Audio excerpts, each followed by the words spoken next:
Kızlar, eydegiz eli bir yaş şaplarımızga kaytek eli. Avulumuzga mыңlar kaytsın, jırlap alayık.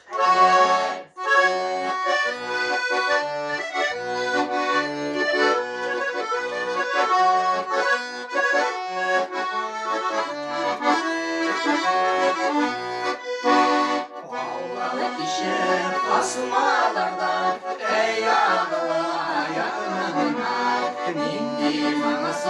ellerinde belsiz kovan karnına Ey dağlar faydasını mın faydası ey duran Allah bile hem gönlüne yaşlıgını sana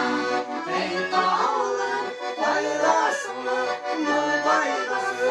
ey duran Allah bile hem gönlüne yaşlıgını sana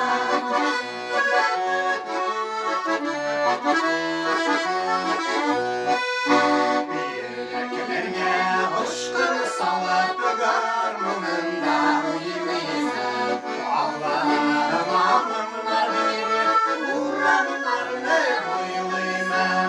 Ey dağlar faydasını bu faydası ey duran Allah bile hem garmına